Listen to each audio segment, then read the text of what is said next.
என்னோட கோவை மாவட்டத்தில் மிகப்பெரிய ஒரு மோசமான ஒரு சம்பவம். இதுவரையிலும் இந்த பகுதியிலே இந்த மாதிரி நடந்ததில்லை. எங்களுடைய பகுதியிலே குறிப்பாக காந்தி பார்க், செல்வபுரம்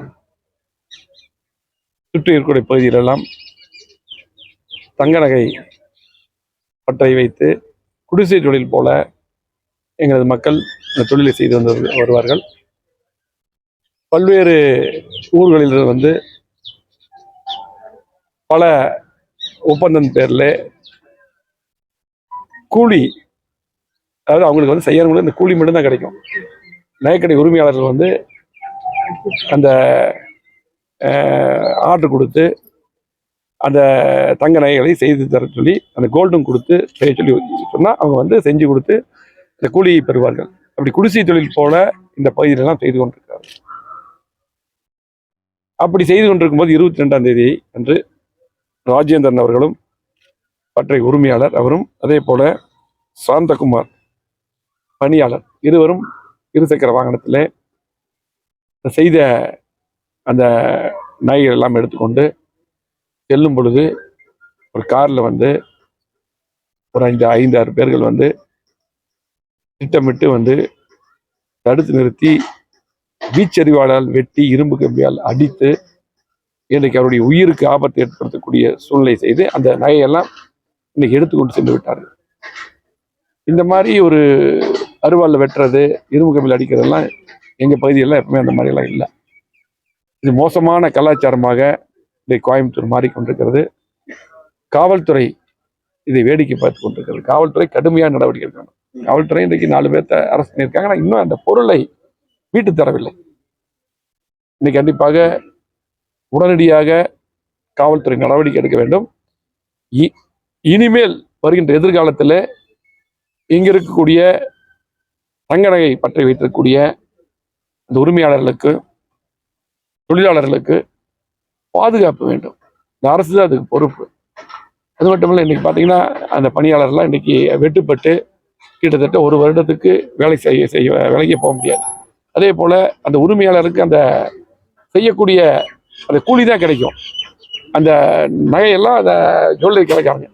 நாளைக்கு எப்படி எதிர்காலத்தில் இந்த மாதிரி எப்படி தொழில் செய்ய முடியும்? என்ன பாதுகாப்பு இருக்கு? இன்னைக்கு உடனடியாக அந்த நகைகளை மீட்டெடுத்து கண்டிப்பாக சம்பந்தப்பட்டவர்கள் கடுமையான நடவடிக்கை எடுத்து இனிமேல் எந்த காலத்திலும் இந்த மாதிரி சூழ்நிலை நடக்கக்கூடாது என்பதை காவல்துறை உறுதி செய்ய வேண்டும். அரசு உடனடியாக இதில் இயங்க வேண்டும். என்றால் கொரோனா தொற்று நோய் வந்த பொழுது எங்கள் பகுதியில் இருக்கக்கூடிய தங்க நகை பற்றை தொழிலாளர்கள், உரிமையாளர்கள் கடுமையாக பாதிக்கப்பட்டார்கள். இன்னைக்கு வாழ்வாதாரத்தை இழந்து இருக்கக்கூடிய சூழ்நிலையில் இன்னைக்கு தான் அப்படி கொஞ்சம் அப்படியே தொழில் ஆரம்பிக்கிறாங்க. இந்த சூழ்நிலையில் இந்த மாதிரி ஒரு சூழ்நிலை வந்திருக்குது. ஆகவே கண்டிப்பாக காவல்துறை வேகமாக இயங்க வேண்டும். உடனடியாக அந்த நகைகளை மீட்டெடுத்து ஒப்படைக்க வேண்டும். கடுமையான நடவடிக்கை எடுக்க வேண்டும். சமீபத்தில் கோவையில் தொடர்ந்து இந்த பூட்டிய வீட்டை எல்லாம் நோட்டமிட்டு கொள்ளையடிக்கக்கூடிய சம்பவங்கள், நகை கொள்ளை, பணம் கொள்ளை என்ற தினமும் அது போன்ற சம்பவம் நடந்துட்டே தான் இருக்கு. காவல்துறை ரொம்ப மெத்தன போக்கை கடைபிடிக்கிறதா அந்த பாதிக்கப்பட்டவங்களும் சொல்றாங்க. இதை எப்படி பாக்குறீங்க சார்? அதாவதுங்க, அம்மாவுடைய ஆட்சி இருக்கும்போது, எடப்பாடியார் அவர் இருக்கும்போது, நான் அங்கே அமைச்சராக இருக்கும்போது நம்ம ஆர்எஸ்வர போலீஸ் ஸ்டேஷன் இந்தியாவிலே நம்பர் 1 போலீஸ் ஸ்டேஷன் தான் விருது வாங்குச்சு. இன்னைக்கு சுயமாக காவல்துறை செயல்படக்கூடிய வாய்ப்புகளை ஏற்படுத்தணும். இன்னைக்கு பார்த்தீங்கன்னா காவல்துறையுடைய கைகள் கட்டப்பட்டு இருக்குன்னு நினைக்கிறேன். ஆகவே கடுமையான முறையில் இன்றைக்கு காவல்துறை நடவடிக்கை எடுக்க வேண்டும். காவல்துறை சுயமாக இயங்கணும். மக்கள் வரி பணத்தில் சம்பளம் வாங்குறீங்க, மக்களுக்கு பாதுகாப்பு தரது தான் காவல்துறை. ஆகவே கண்டிப்பாக வேகமாக செயல்பட வேண்டும். அதே போல் இன்னைக்கு வயதானவர்களுக்கு இந்த பூட்டிய வீட்டில் போய் திருடுறது இந்த மாதிரியெல்லாம் அதிகரிச்சுட்டு இருக்கு, நகை பறிப்பு அதிகரிச்சுட்டு இருக்கு. இதெல்லாம் உடனடியாக காவல்துறையும் இந்த அரசாங்கம் தடுக்க வேண்டும். இதை தொடர்ந்து இந்த மாதிரி சம்பவம் இனி கோயம்புத்தூர் நடக்கூடாது. அது அப்படி இதுக்கு மீறி இனி காவல்துறை வேடிக்கை பார்த்து கொண்டால் நாங்கள் இனி சும்மா இருக்க மாட்டோம். கண்டிப்பாக கடுமையான நடவடிக்கை, போராட்டம் என்று நாங்கள் இறங்குவோம். என்னென்ன பண்ணிருக்கோம் நம்ம? வெயில் தாக்கம் கடுமையா இருக்குது, எப்பவும் இல்லாதவங்க இருக்குது.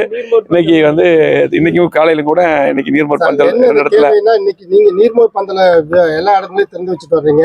ஆளும் அரசு புதிய மதுபானங்களை திறந்து புதுசா அறிமுகப்படுத்திட்டு வர்றதா சமூக வலைதளத்துல பயங்கரமா தகவல் வந்துட்டு இருக்கு. அதை எப்படி பாக்குறீங்க சார்? ரெண்டு குழு நீங்க அது அவங்க அமைச்சர்கிட்ட கேட்கணும். இதுதான் அவர் அமைச்சர் முத்துசாமன் கிட்ட கேட்கணும். அமைச்சர்கிட்ட அவங்க அரசுக்கு கேட்கணும் இந்த கேள்வியை. எங்களை பொறுத்தளவுக்கு எங்களுடைய புரட்சி தமிழர் எடப்பாடியார் அவர்கள் இன்னைக்கு வெயிலின் கொடுமையை தணிப்பதற்காக நீர்மோர் பந்தல் தண்ணீர் பந்தல் திறக்க சொல்லியிருக்காரு. அந்த அடிப்படையில் தொடர்ந்து நேற்றை திறந்தோம், இன்னைக்கு திறந்தோம், நாளைக்கு திறக்க இருக்கிறோம். தொடர்ந்து அதிமுக பொறுத்தளவுக்கு புரட்சித்துறை அம்மா இருக்கும்போது சரி, இந்த மாதிரி நேரத்தில் பொதுமக்களுக்கு நல்ல செய்யறதுக்கு அம்மாவுடைய பிறந்தநாள் சரி, புரட்சித்துறை எம்ஜிஆருடைய பிறந்தநாள், எடப்பாடியாருடைய பிறந்தநாள் என்று என்னுடைய தலைவர்கள் பிறந்தநாள், அதே போல இந்த நேரத்தில் எல்லாம் பார்த்தீங்கன்னா தண்ணீர் பண்றது என்று எப்பவுமே மக்களுக்கு உறுதுணையாக, மக்களுக்கு எப்பவுமே உதவி செய்யக்கூடிய கட்சி அதிமுக தான் செஞ்சிருக்கிறேன்.